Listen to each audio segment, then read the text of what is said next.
नमस्कार, न्यूज 18 मध्य प्रदेश छत्तीसगढ़ देख रहे हैं आप। और दुर्ग से इस वक्त की बड़ी खबर है। चोरी का 18 किलो सोना बरामद किया गया है। बरामद सोने की कीमत करीब 25 करोड़ रुपए आंकी गई और करोड़ों की चोरी करने वाला चोर गिरफ्तार भी कर लिया गया है। भिलाई के कोका क्षेत्र से आरोपी की गिरफ्तारी हुई है। आरोपी ने दिल्ली से बताया जाता है कि बड़ी चोरियों को अंजाम दिया है और भिलाई के पारख ज्वेलर्स में भी चोरी की वारदात को अंजाम दिया गया था।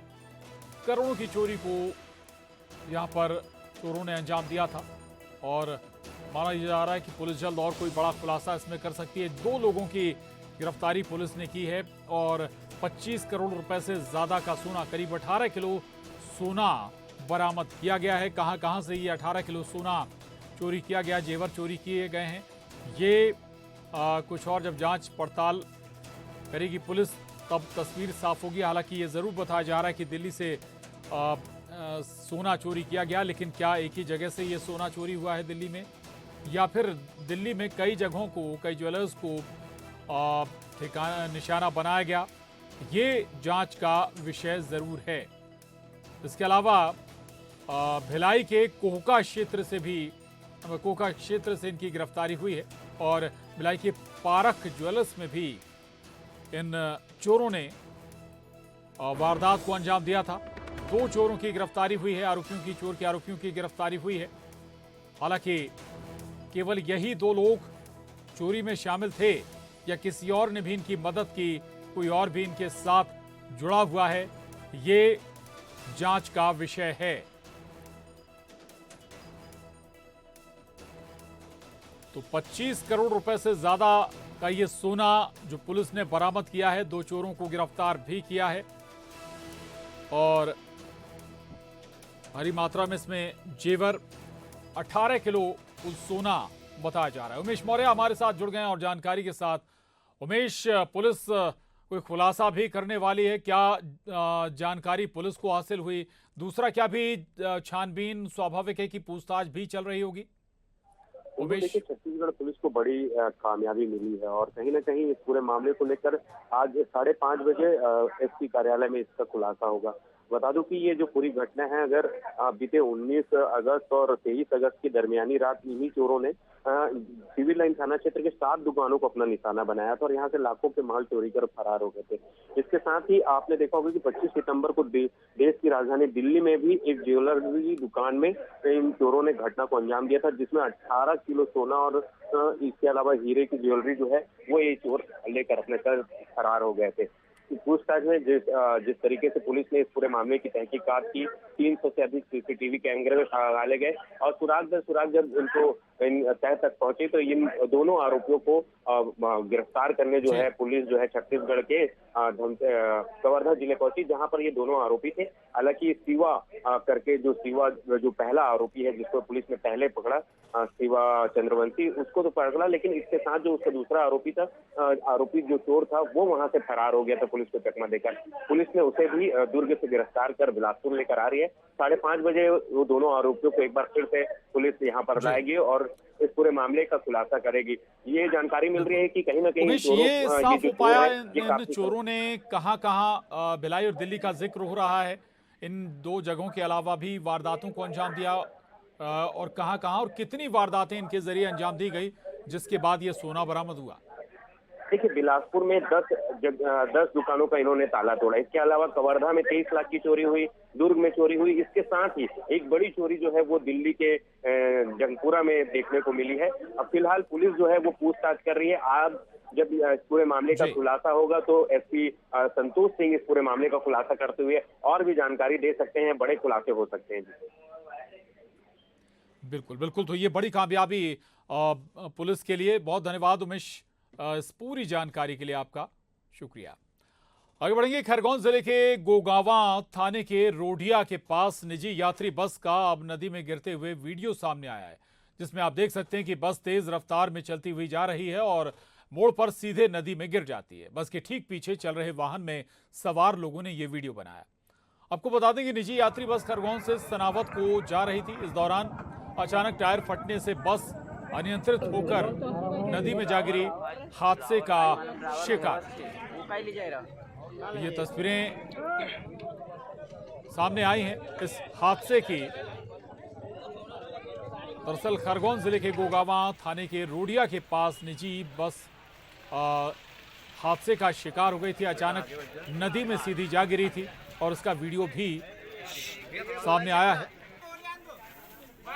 दरअसल मोड़ पर सीधे नदी में जा गिरती है बस। बताया जा रहा है कि इसके ठीक पीछे चल रहे लोगों ने वीडियो बनाया था। आपको बता दें कि इस यात्री बस का टायर फट गया था और उसकी वजह से ये बड़ा हादसा पेश आया था।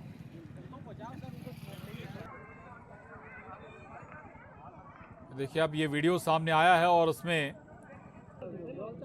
बस के पीछे चल रहे कुछ लोगों ने वीडियो बनाया था। अचानक ही बस रास्ता छोड़ देती है और नदी में जा गिरती है। इसके पीछे जो वजह बताई जा रही है, बस का टायर ब्लास्ट हुआ था, टायर फटा था। हालांकि अच्छी बात यह रही कि पानी बहुत ज्यादा गहरा नहीं था इस नदी में और इसलिए लोग वहां से सुरक्षित बाहर निकल आए। लोगों को रेस्क्यू कर लिया गया।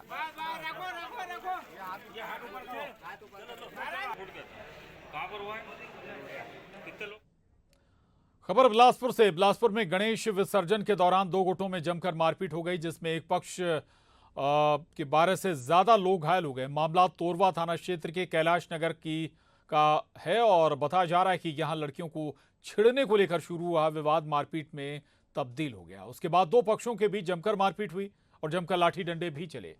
मारपीट के बाद बड़ी संख्या में ग्रामीण थाने पर जा पहुंचे, जहां आरोपियों की गिरफ्तारी की मांग को लेकर हंगामा किया गया।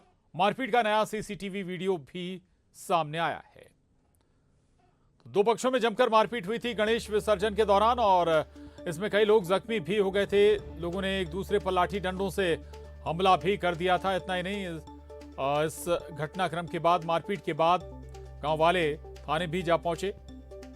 कार्रवाई की मांग दोनों पक्षों की तरफ से की गई है। दरअसल दोनों पक्षों की तरफ से जमकर एक दूसरे पर ताबड़तोड़ हमले हुए, लाठियों से वार किया गया। आरोपियों की गिरफ्तारी की अब मांग की जा रही है ग्रामीणों के जरिए। मारपीट का ये सीसीटीवी फुटेज भी सामने आया है। गणेश विसर्जन के दौरान ये पूरा घटनाक्रम हुआ था, जिसकी शुरुआत बताया जा रहा है कि युवतियों को छेड़ने पर शुरू हुआ था। इसका जब विरोध किया गया युवतियों को छेड़ने पर और यहीं से विवाद शुरू हो गया। दो पक्षों में लाठी डंडों से एक दूसरे पर जमकर वार किए गए, ताबड़तोड़ प्रहार किए गए। कई लोग जख्मी भी हो गए। दौड़ते भागते एक दूसरे पर लाठी डंडों से हमला करते हुए सीसीटीवी ये फुटेज आप देख सकते हैं। दुकानों में घुसकर भी लड़ाई झगड़ते हुए। और इस वक्त मुख्यमंत्री शिवराज सिंह चौहान क्या कुछ कह रहे हैं। मेरी लाडली बहनों की, प्यारे भाइयों की और भांजे और भांजियों की, मंच पर उपस्थित मेरे मंत्रिमंडल के पशुपालन मंत्री और हमारे लोकप्रिय नेता भाई प्रेम सिंह पटेल जी, हमारे यशस्वी सांसद खरगोन के आदरणीय गजेंद्र सिंह पटेल जी, खंडवा के लोकप्रिय सांसद आदरणीय ज्ञानेश्वर पाटिल जी, राज्यसभा के हमारे विद्वान सांसद भाई सुमेर सिंह सोलंकी जी, मेरे विधायक साथी भाई राम दांगोरे जी, जिला अध्यक्ष भारतीय जनता पार्टी आदरणीय राजेंद्र सिंह राठौर जी, पूर्व मंत्री और वरिष्ठ नेता बालकृष्ण पाटीदार जी, भाई शैतान सिंह पाल जी, बाबूलाल जी, राघवेंद्र गौतम जी, अनुभाई तंवर जी, जिला पंचायत के अध्यक्ष भाई बाबूलाल महाजन जी, पूर्व विधायक भाई हितेंद्र जी, जमुना सिंह जी, पूर्व अध्यक्ष रंजीत जी, कल्याण भैया, विपिन जी, मंचासीन हमारे सभी वरिष्ठ नेता साथी पदाधिकारीगण और यहां उपस्थित मेरी बहनों, मेरे भाइयों, बेटे बेटियों, दोनों हाथ जोड़ के आप सबको प्रणाम करता हूं, आप सबको नमस्कार करता हूं। आप सोच रहे होंगे खरगोन फिर आ गया। अरे मैंने आके अच्छा किया कि बुरा किया? मैं क्या करूं, खरगोन की याद बार बार आती है और मुझे फिर खींच लाती है। लेकिन खाली हाथ नहीं आया। जब पिछली बार आया था तो आपने कई मांगे मुझसे की थी। आपने खरगोन में मेडिकल कॉलेज बन जाए, आपने ये मांग मुझसे की थी। और उस समय मैं घोषणा करके गया था। मैं समझता हूं 2 महीना से ज्यादा नहीं हुए होंगे, अभी 2 महीने लगभग हुए हैं अभी। आपने कहा था खरगोन में मेडिकल कॉलेज, मैंने कहा खरगोन में मेडिकल कॉलेज खोला जाएगा।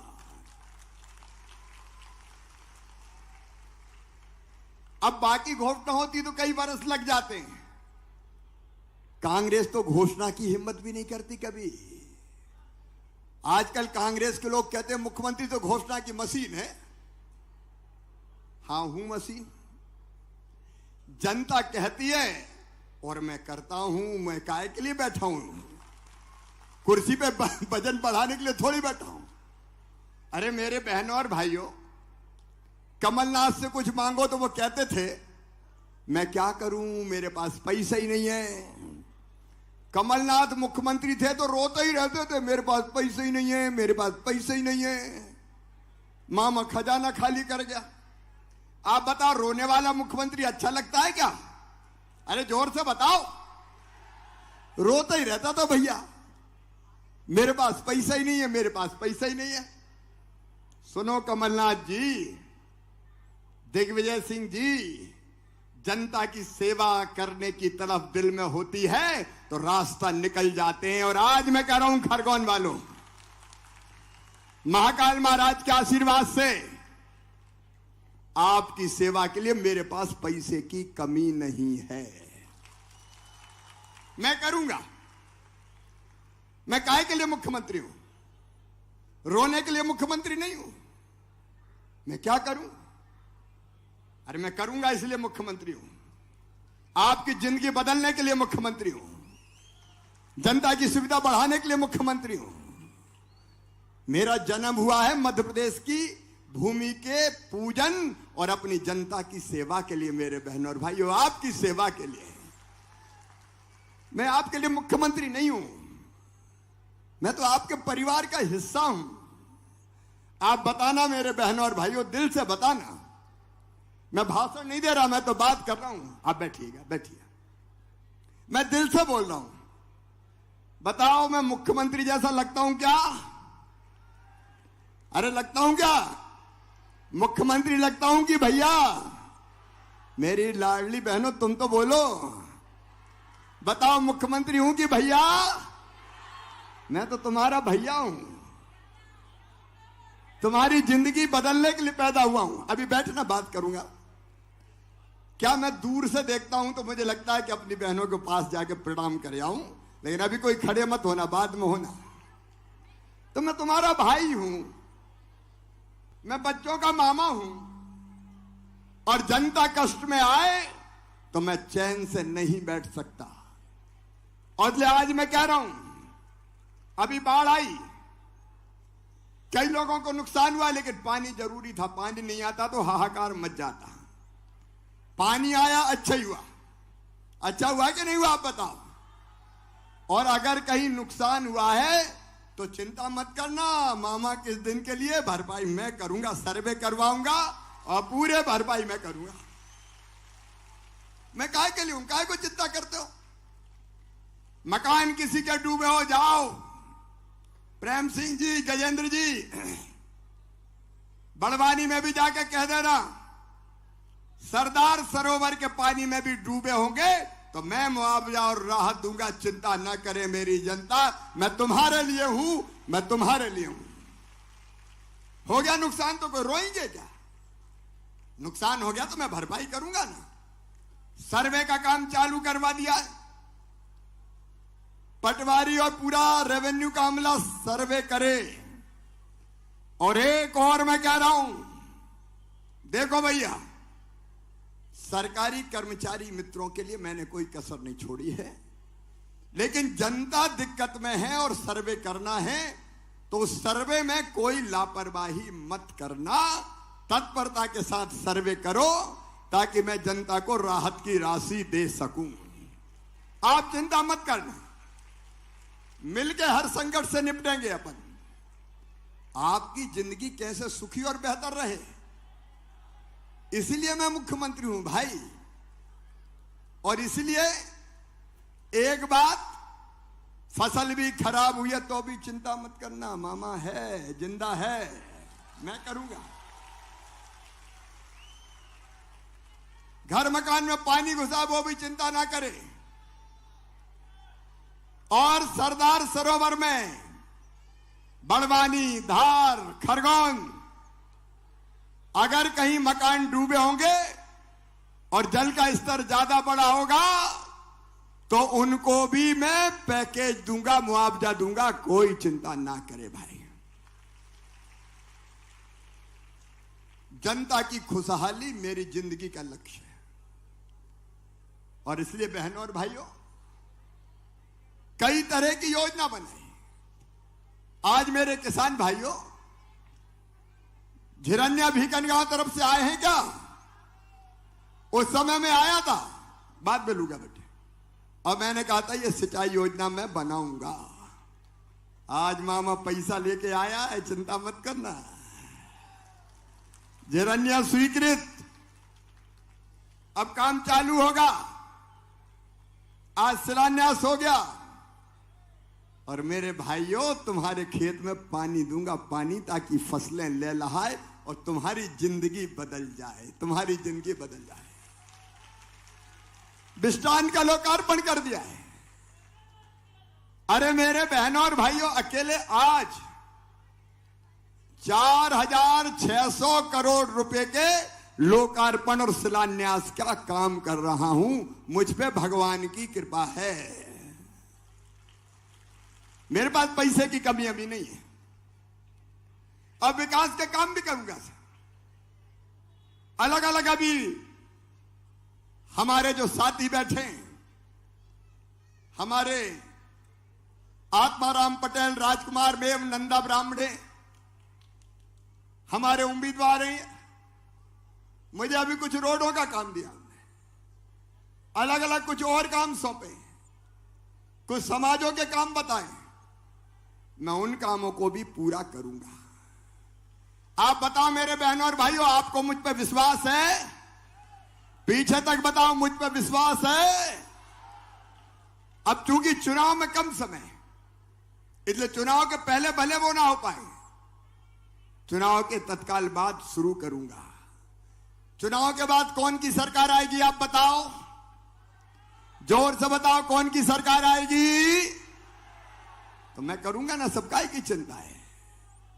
आज खरगोन आया तो खरगोन वालों ने, यहां के स्पोर्ट्समैन ने, खिलाड़ियों ने मांग की कि हमको एस्ट्रो टर्फ चाहिए हॉकी की, तो मैं अब कह रहा हूं एस्ट्रो टर्फ भी बनाई जाएगी। मां अहिल्या लोक बन रहा है महेश्वर में, और अपने नवग्रह मंदिर के पास नवग्रह लोक भी बना रहा हूं। मैंने आदि गुरु शंकराचार्य जी की प्रतिमा लगवाई, महाकाल महालोक बना। मेरे बहनों और भाइयों, हमारी जो परंपराएं हैं, हमारे जो देवता हैं, उनकी भी सेवा करना और उनके लिए भी उन स्थानों को बेहतर बनाना, वो भी मेरी जिम्मेदारी है। मेरी बहनों, अब फिर 10 तारीख आ रही है, पता है कि नहीं? और देखो मेरी बहनों, बिना किसी भेद के मैंने नहीं माना कि कौन क्या है, सब मेरी बहनें हैं। ना धर्म का भेद, ना जाति का भेद, सबको। और इसलिए 10 तारीख को फिर तुम्हारे खाते में पैसा डालूंगा। लाडली बहना दिवस, तुम्हारी जिंदगी बदलने वाला दिन है वो। अच्छा मेरी बहनों बताओ, लाडली बहना से तुम्हारी जिंदगी बदल रही कि नहीं बदल रही? अरे जोर से बताओ, बदल रही कि नहीं? अब मैंने एक बहन से पूछा कि लाडली बहना के बाद जिंदगी में क्या बदला? तो कहने लगे भैया घर में सासू मां बड़े प्यार से बोलती है, बहू कैसी हो, और फिर कहती है रोटी में घी चुपड़ के दो बहू को भी। एक बहन ने मुझे कहा कि आजकल तो वो भी बहुत अच्छे बोलते हैं, गुड्डू की मम्मी कैसी हो, पैसा आ गए कि नहीं आए? और अभी तो 1250 की है।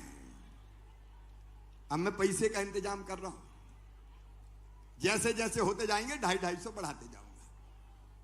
सबको याद है ना मेरी बहनों, मैंने क्या कहा था? 1250 से 1500, 1500 से 1750, 1750 से 2000, 2000 से 2250,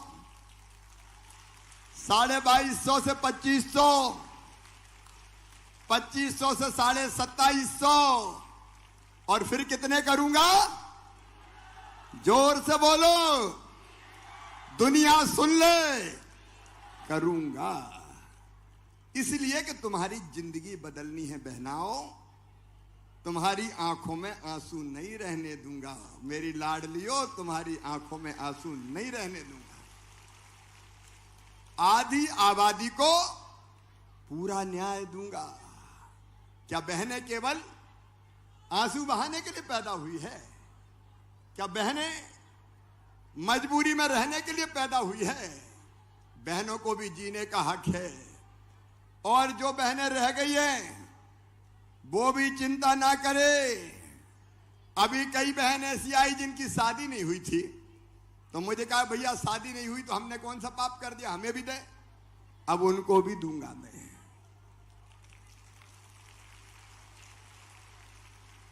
क्योंकि मुझे बहनों की जिंदगी बदलना है और धीरे धीरे बहनों की आमदनी बढ़ा के स्व सहायता समूह के माध्यम से 10,000 रुपया महीना करूंगा, चाहे कुछ हो जाए।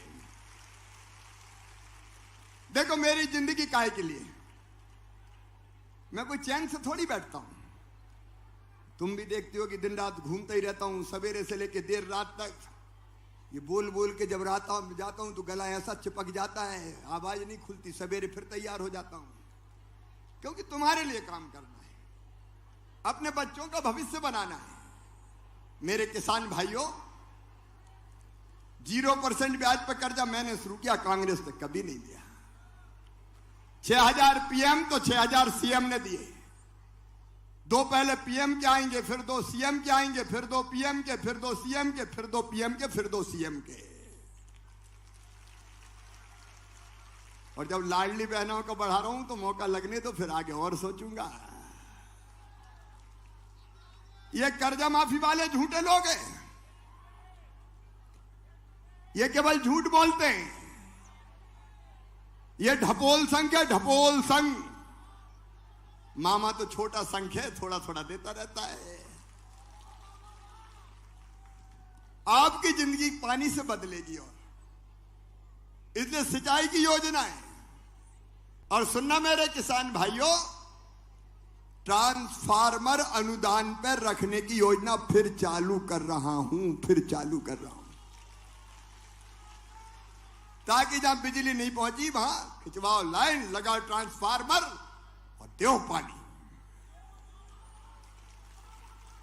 तो सरकार निकाय की सरकार घर बैठ के रो रहा है पैसा ही नहीं है, तो सो जाओ पैसा नहीं तो क्या मतलब है। गरीब की जिंदगी बदले, किसान की जिंदगी बदले। अब भाइयों और बहनों, मेरे संकल्प को सुनना तुम। नंबर 1, अब जिनके पास रहने की जमीन नहीं है, जिनके पास रहने की जमीन नहीं है, एक ही घर में 50-50 आदमी रह रहे हैं। दादाजी के 4 बेटा हो गए, 4 बहू आ गई, उनकी शादी हो गई तो 4-4 उनके हो गए, अब रहे कहां। तो मैंने यह तय किया है, ऐसे सब परिवारों को जमीन का पट्टा देके मालिक बनाऊंगा, मालिक। देखो एक बात सोचो, जिसको इस धरती पे भगवान ने पैदा किया है तो इतना हक तो दिया होगा कि उसके रहने लायक जमीन तो हो। बताओ बनाई कि नहीं भगवान ने? अरे बोलो ना, बनाई कि नहीं? इतना हक तो दिया है जब धरती पे आए, तो इतनी धरती का टुकड़ा तो चाहिए। मैं क्रांति करूंगा, क्रांति। कोई को बिना जमीन के नहीं रहने दूंगा, चाहे मुझे खरीद खरीद के देनी पड़े, रहने की जमीन तो दूंगा, चाहे कुछ हो जाए। और उसके बाद जिनके नाम प्रधानमंत्री आवास योजना में नहीं आए, कई लोग छूट गए, आवास प्लस में भी छूट गए नहीं कहीं, और रह रहे टपरिया में, कच्चा घर है। अब वहां जाते हैं हमारे नेता तो पकड़ते हैं, देख लो कच्ची टपरिया में पड़े, झुपड़िया में, कुटी दे दो। कुटी क्या कहते हैं? कुटी कहते हैं, कुटी कुटी दे दो। अब छोटी तो कुटी चाहिए ना, अरे बड़ा बंगला ना हो, छोटी कुटी तो चाहिए भाई। और इसलिए मैंने मुख्यमंत्री लाडली बहना आवास योजना बना दी, उसका रजिस्ट्रेशन चालू कर दिया है। रजिस्ट्रेशन चालू हो गया कलेक्टर साहब, हैं? 50,000 हो भी गया। ज्यादा मत कर लेना, नहीं पैसे कहां से लाऊंगा। उनको भी मकान के लिए पैसे दूंगा। 1 साल में सबको नहीं मिलेंगे, देखो मैं झूठ नहीं बोलता। पूरी सूची बना के कुछ को 1 साल, कुछ को दूसरे साल, और तीसरे साल में सबको कर दूंगा, सबको कर दूंगा। बड़ा ना हो, छोटी कुटिया हो, इतना हक तो सबका है। और वो रसोई गैस महंगी हो गई थी थोड़ी, सही बात है कि नहीं? अरे सही है कि नहीं? तो उज्ज्वला की जो बहनें हैं वो, और उसके साथ साथ लाडली बहनें, उनको 450 रुपया में रसोई गैस दूंगा, 450 रुपया में। अब बड़ी समस्या सामने आ रही है भाई, कलेक्टर भी ध्यान दें। अब रसोई गैस का कनेक्शन तो पता चला श्रीमान जी के नाम पे, साहब के नाम पे, बहना के नाम पे है ही नहीं। तो ये गैस वालों से बात करके अब साहब के नाम की गैस बहन के नाम करवाओ जल्दी जल्दी।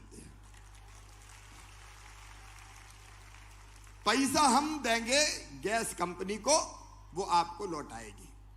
अभी आपको गैस के पूरे पैसे देने पड़ेंगे, फिर आपके खाते में पैसा लौटाएंगे, वो वापस करेंगे, क्योंकि उनको तो पूरे देने पड़ेंगे। उनको देके लाडली बहना के खाते में मैं डालूंगा, और उज्ज्वला गैस वाले जो पैसा वो कंपनी को दूंगा, तो कंपनी आपके खाते में डालेगी, और अगले महीने से शुरू कर दूंगा। तो धीरे धीरे सब व्यवस्था में बनाता चला जा रहा हूं, अपने बच्चों की पढ़ाई लिखाई।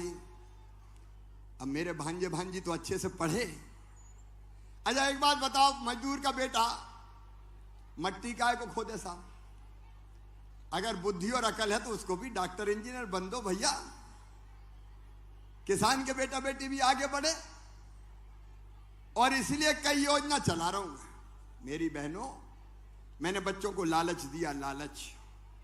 जैसे तुम कहते हो ना कि बेटा मान जा, मैं टॉफी दूंगी, छोटा बच्चा अगर रूठ जाता है, तो मैं कहता हूं बेटा बेटी पढ़ो, अच्छे नंबर लाओगे तो मामा लैपटॉप देगा, 12वीं में अच्छे नंबर लाओगे तो मामा स्कूटी देगा।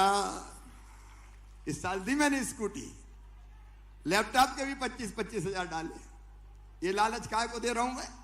इसलिए कि इस लालच में ही पढ़े कि मामा से स्कूटी लेंगे, पढ़ो रे, मामा से लैपटॉप लेंगे, पढ़ो रे। इस बहाने बच्चों की पढ़ाई अच्छी हो जाएगी भाई। सही बात है कि नहीं? बता, अच्छी पढ़ाई हो जाए उनकी, तो तुम्हारे बच्चे भी डॉक्टर इंजीनियर बने ना भाई। अगर बुद्धि है तो बनना चाहिए। और पैसे की चिंता मत करना, सुन लेना भाई भी और बहन भी, अपने बच्चों का एडमिशन अच्छी पढ़ाई के कारण, अगर उनका डॉक्टरी वाले कॉलेज में, अब तो यही खुल रहा है मेडिकल कॉलेज, इंजीनियरिंग कॉलेज में और बड़े कॉलेज में हुआ तो फीस बहुत ज्यादा रहती है। अरे मेडिकल कॉलेज की प्राइवेट की फीस रहती है 12-13 लाख रुपया साल। अब गरीब तो नहीं दे सकते, इतनी दे सकता है क्या? किसान भी नहीं दे सकता। और इसलिए मैंने तय किया है, सुनना ध्यान से, कोई चिंता मत करना, उन बच्चों की फीस माता पिता नहीं भरवाएंगे। कौन भरवाएगा? जोर से बोलो। मामा भरवाएंगे। मैं पढ़ाऊंगा ना मेरे बच्चों को, मैं पढ़ाऊंगा। काय को चिंता करते हो? ताकि पढ़ के वो आगे बढ़ सके। मेरे भाइयों बहनों, मुझे कोई पद का लालच नहीं है, मैं इसलिए सरकार चला रहा हूं। अगर ये हाड़ मास मेरा तुम्हारे काम आ जाए, बच्चों के काम आ जाए, तो मेरी जिंदगी सफल हो जाए, बस इसके लिए मैं काम कर रहा हूं, और कोई लालच नहीं है मुझे। आओ मिलके हम सब मिलके एक नया मध्य प्रदेश बनाए, जहां कोई भूखा ना हो, जहां कोई दुखी ना हो, जो जरूरी चीजें सबके लिए हो जाए, उसके लिए मैं काम कर रहा हूं। और उसी उद्देश्य को पूरा करने के लिए मुझे आप सबका साथ चाहिए। आप सबका साथ चाहिए मुझे। सबका साथ मिलेगा? बोलो। अरे सबका साथ मिलेगा। देखो, कांग्रेस भारतीय जनता पार्टी की बात नहीं कर रहा, मैं आपकी भलाई की बात कर रहा हूं। जो आपका भला करे उसको वोट देना चाहिए, कि जो आपको लूटे उसको वोट देना चाहिए? अरे जोर से बताओ, जो भला करे उसको वोट देना चाहिए कि नहीं? तो जब मैं जी जान से लगा हूं, भारतीय जनता पार्टी की सरकार लगी है, पीएम साहब का भी आशीर्वाद है, तो फिर से भारतीय जनता पार्टी जीतना चाहिए कि नहीं? सब बताएं, जीतना चाहिए कि नहीं? इधर भाई भी बताएं, जीतना चाहिए कि नहीं? तो मैं कह रहा हूं, छोड़ दो पार्टी लाइन और कहो, जिसने हमारा काम किया हम उसके साथ रहेंगे। ऐसा बना दो इस चुनाव को कि जनता ही लड़े, कि हम लड़ेंगे और हमारी सरकार बनाएंगे। नेताओं का चुनाव ही नहीं बचेगा। और सुनो, अगले टर्म में हर परिवार में एक रोजगार की व्यवस्था करूंगा। हर परिवार में एक रोजगार। और इसलिए आओ मेरे बहनों और भाइयों, सारे भेद भूल जाएं, मिलके सब इकट्ठे हो जाएं, और आओ मेरे साथ, आओ भाई के साथ, आओ मामा को साथ, एक नया इतिहास बनाए विकास का और जनता की भलाई का। बोलो, सब मेरे साथ आएंगे? भारतीय जनता पार्टी को आशीर्वाद देंगे, मामा को भी आशीर्वाद देंगे, पीएम साहब को भी आशीर्वाद देंगे। तो उठाओ मेरे साथ दोनों हाथ ईमानदारी से। सब भेद भूल जाओ, हिंदू मुसलमान जाति पाति सब भूलो। जो हमारे लिए काम करेगा उसके लिए हम काम करेंगे। उठाओ दोनों हाथ और बोलो, भारत माता की, भारत माता की। मैं भी विश्वास दिलाता हूं कि जीऊंगा तो तुम्हारे लिए, और अगर मरना पड़ा तो मरूंगा भी तुम्हारे लिए। बहुत बहुत धन्यवाद।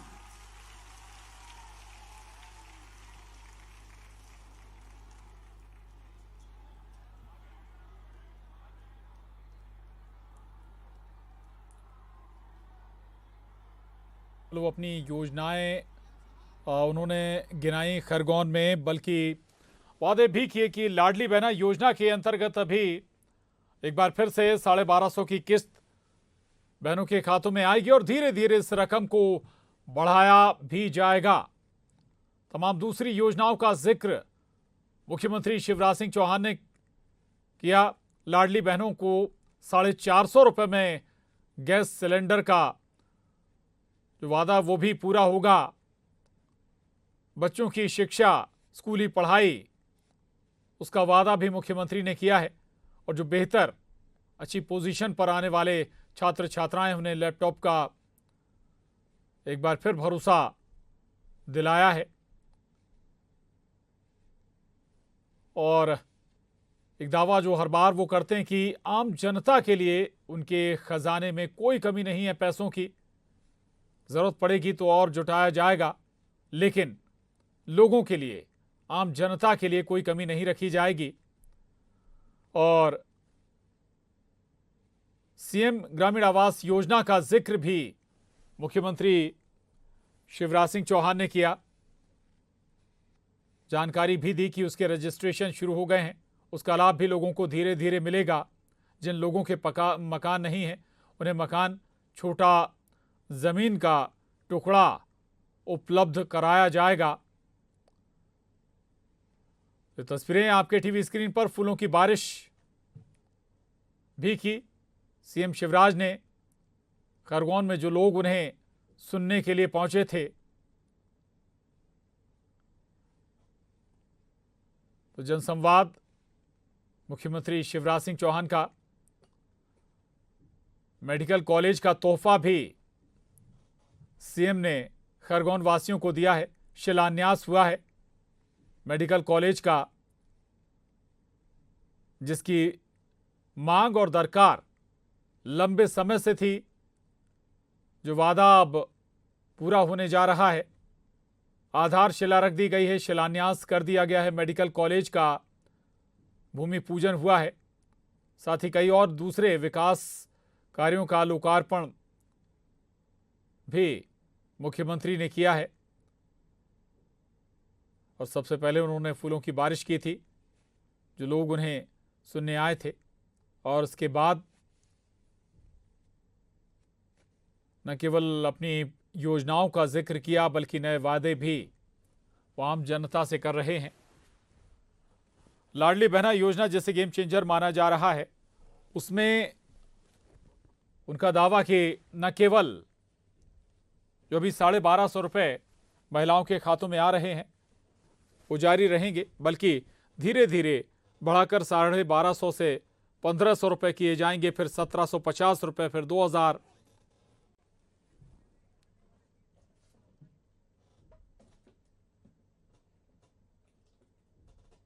मुख्यमंत्री महोदय का स्वागत करें, अभिनंदन करें। ऐसे जन मैं लाडली बहनाओं से भी निवेदन करूंगा, जोरदार तालियां बजाकर माननीय मुख्यमंत्री महोदय का अभिनंदन। तस्वीरें आपको दिखा रहे हैं भावभीना स्वागत मध्य प्रदेश मुख्यमंत्री शिवराज सिंह चौहान माननीय मुख्यमंत्री महोदय का ने खरगोन में कई बड़े विकास कामों की सौगात दी है। आगे बढ़ेंगे। आने वाली 30 सितंबर को राजधानी भोपाल से वायुसेना की ताकत का नजारा सबको नजर आएगा। ये वो दिन होगा जब वायुसेना अपनी वर्षगांठ पर शक्ति का प्रदर्शन करेगी।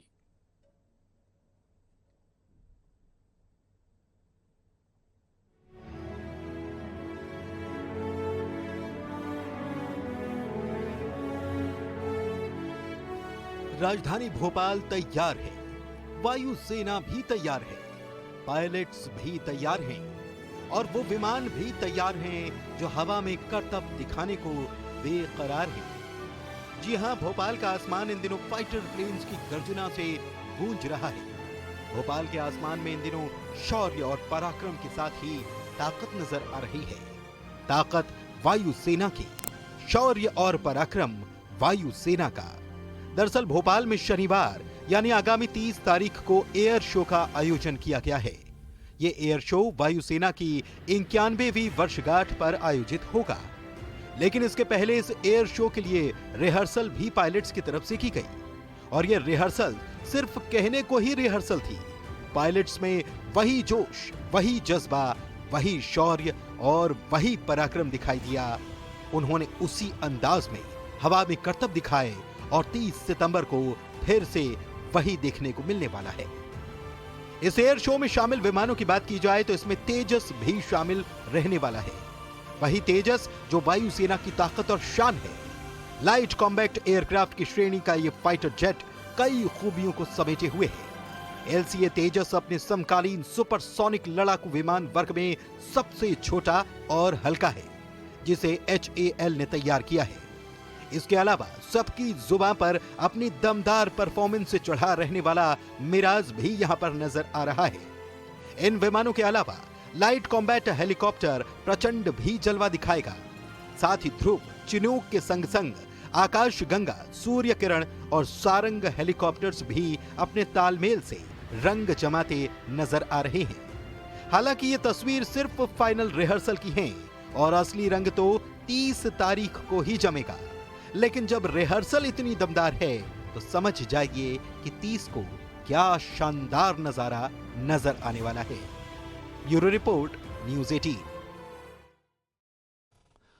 और इसरो के वैज्ञानिक चंद्रमा पर लैंडर विक्रम और रोवर प्रज्ञान से संपर्क साधने में जुटे हैं। लेकिन इसी बीच एक बड़ी खबर यह कि चंद्रयान का पेलोड, जिसका नाम है शेप, वो लगातार इसरो को बेहद अहम जानकारियां भेज रहा है।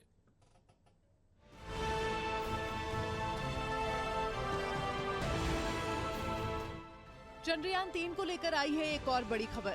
चंद्रमा पर अब भी जिंदा है चंद्रयान 3 का पेलोड, जो लगातार इसरो को जानकारियां भेज रहा है। वैज्ञानिक भारत के चंद्रयान 3 के लैंडर विक्रम और रोवर प्रज्ञान से दोबारा संपर्क साधने में जुटे हैं, लेकिन फिलहाल इनमें उन्हें सफलता नहीं मिल पाई है। लेकिन कोई है जो अब भी लगातार चंद्रमा की जानकारियां भेज रहा है। चंद्रयान 3 का एक पेलोड है जो अब भी एक्टिव है। इसका नाम है spectropolarimetry of habitable planet earth. इसे शेप भी कहा जाता है। शेप कई दिनों से चंद्रमा के चक्कर लगा रहा है और जानकारियां इसरो को भेज रहा है। खास बात यह है कि चंद्रयान का ये पेलोड ऐसी स्थिति का अध्ययन कर रहा है जिससे ये साफ होगा कि क्या किसी ग्रह पर पृथ्वी की तरह रहने योग्य हालात हो सकते हैं या फिर नहीं। ये जो डेटा भेज रहा है उससे इसरो के वैज्ञानिक ये पता लगा पाएंगे कि जो ग्रह सौर मंडल के बाहर हैं, उनमें पृथ्वी की तरह रहने जैसे हालात हैं या फिर नहीं।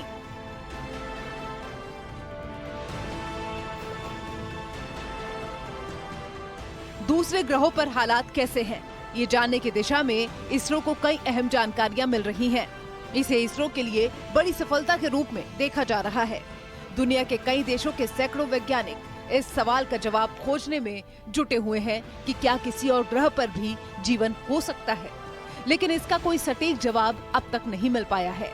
ऐसे में चंद्रयान का ये पेलोड इस बारे में अहम जानकारियां भेज रहा है, जिनके एनालिसिस में इसरो के वैज्ञानिक जुटे हुए हैं।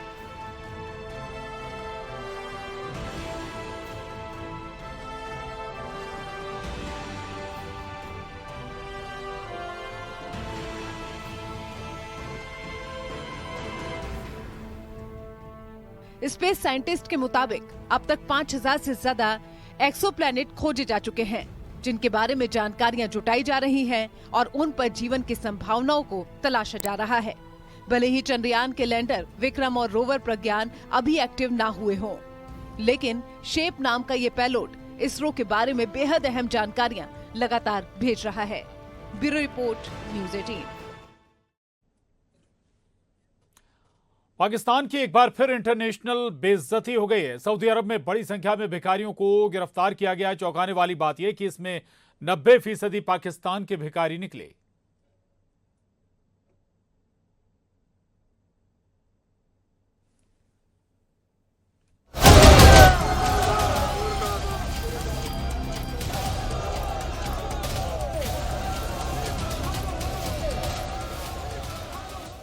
पड़ोसी पाकिस्तान के हाल किसी से छिपे नहीं हैं। उसकी आवाम भूख से बेहाल है तो वहीं सरकार विदेशों में भीख का कटोरा लेकर घूमती है। भूख के मारे जनता सड़कों पर है, खाने के लाले पड़ गए हैं। महंगाई इतनी आसमान में पहुंच गई है कि लोग दाने दाने को मोहताज हो गए हैं। जनता कभी अपनी बेबसी पर रोती है तो कभी अपने सियासतदानों को कोसती है। लेकिन इसी बीच एक बेहद ही चौंकाने वाली खबर आई है जो पाकिस्तान के भिखारियों को लेकर है। पाकिस्तान से लोग भीख मांगने के लिए अरब देशों में पहुंच रहे हैं।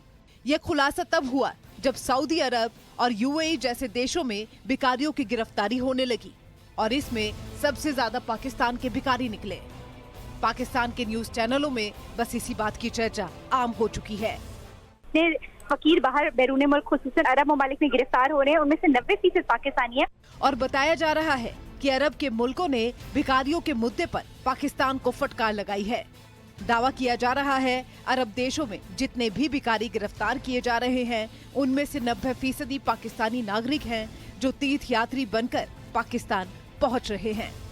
ज्यादातर उम्राह के वीजा पर जाते हैं।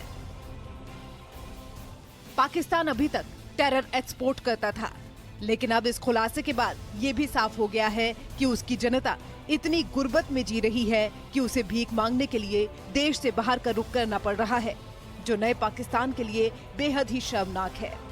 एक मीडिया रिपोर्ट के मुताबिक प्रवासी पाकिस्तानियों पर सीनेट की स्थायी समिति को बताया गया है कि पाकिस्तान से बड़ी संख्या में लोग उम्रा के नाम पर सऊदी अरब में जाकर भीख मांग रहे हैं। इतना ही नहीं, कई पाकिस्तानियों ने सऊदी अरब, ईरान और इराक की यात्रा के लिए उम्रा तीर्थ यात्री वीजा का फायदा उठाया और इन जगहों से बड़ी संख्या में जेब कतरों को भी गिरफ्तार किया, जिसमें ज्यादातर लोग पाकिस्तान के निकले। वहीं अब भीख मांगने के लिए जापान का भी रुख किया जा रहा है। इस बात से साफ है कि भिखारी भी पाकिस्तान में इतना त्रस्त है कि उन्हें भीख मांगने के लिए अरब देशों की शरण लेनी पड़ रही है। सऊदी अरब और यूएई जैसे समृद्ध देशों ने पाकिस्तान की इंटरनेशनल फजीहत कर डाली है। Bureau report, news 18। और बुलेटिन में इतना ही। खबरों के लिए आप बने रहिए न्यूज़ 18 मध्य प्रदेश छत्तीसगढ़ के साथ।